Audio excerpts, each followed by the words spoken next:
Outlaws have always captured the public's imagination. And let's be honest, notoriety sells. Take the Colt revolver Pat Garrett used to shoot Billy the Kid. In 2021, it went for more than $6 million at auction, making it the highest price paid ever for a gun. But a decade earlier, another guy stumbles across his own piece of outlaw history and thought it just might make him a killin' too.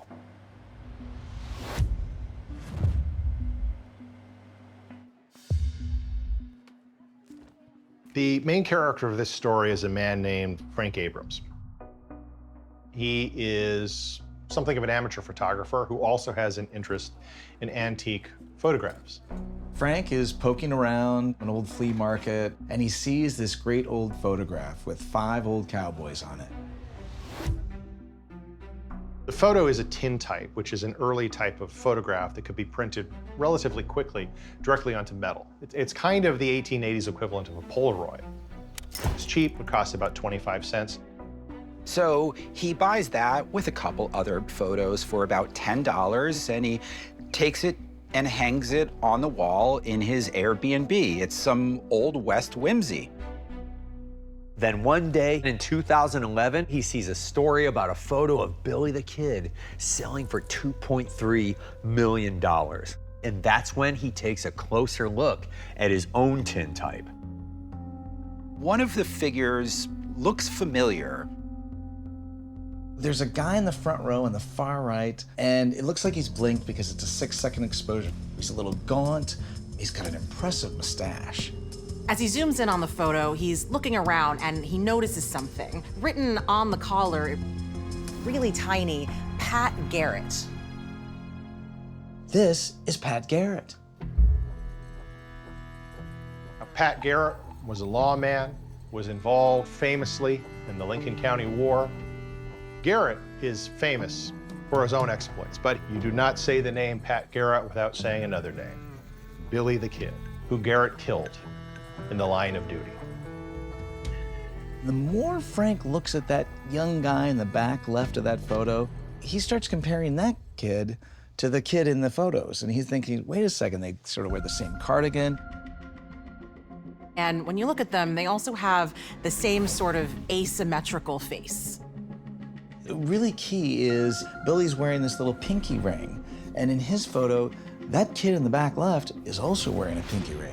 This could be Billy the Kid. Suddenly, this photo's getting a lot more interesting.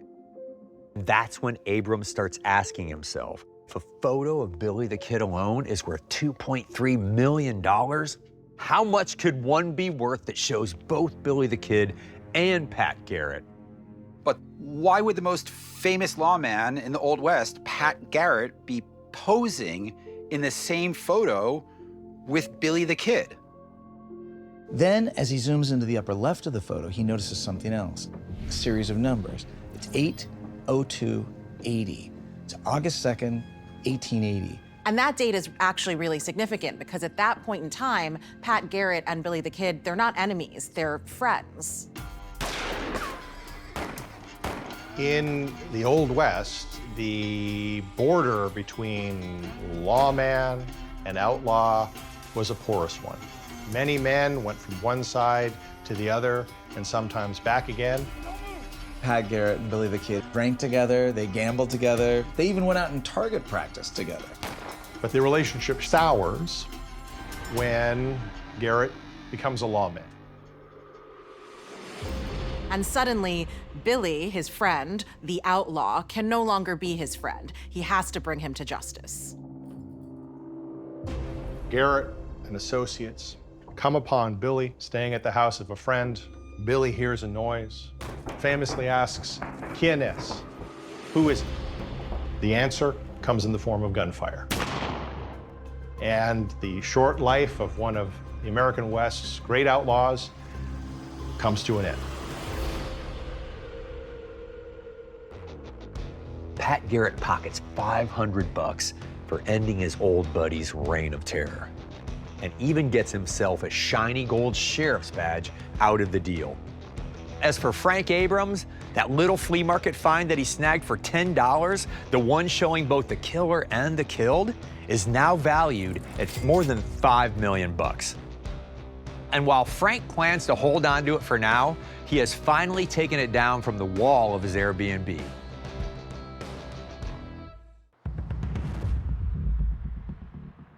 Every collector finds their way to collecting in a different way. Mark Love was born into it. His father is a Dillinger collector.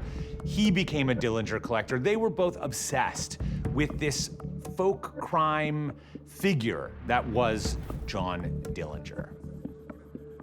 Love and his father collect a wide range of artifacts that are directly tied to Dillinger. His pistols or handcuffs from times he spent in jail, right up to the very end of his life. They have his death mask. But there is one object that Mark and his dad were never able to find.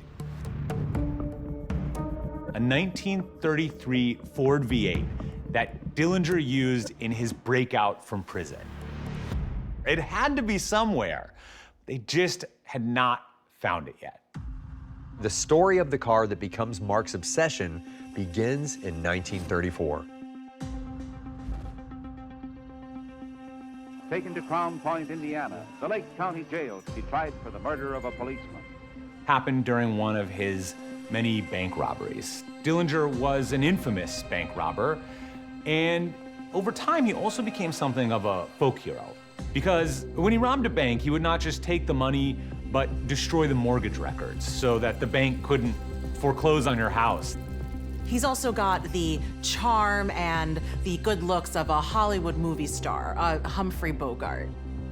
It's said that when his image appears in newsreels, cinema audiences actually stand up and applaud wildly. This desperate public enemy now rises to fame as an underworld hero. People called him the Robin Hood of the Great Depression. Mark Love spends a decade and thousands of dollars trying to track down the missing car. A major breakthrough comes when Mark hires a private detective who finds the car's VIN number in Maine's Department of Motor Vehicles.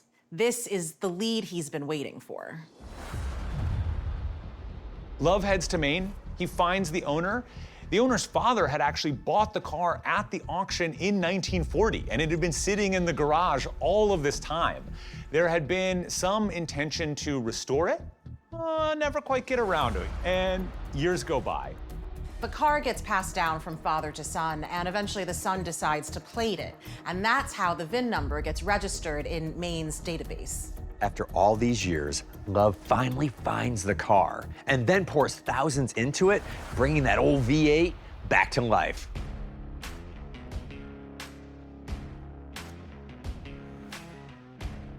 In 2021, he unveils the car in a parade that ends at the Lake County jailhouse where Dillinger once escaped. The original price tag, $605. And then in 2023, it sells for nearly $150 grand.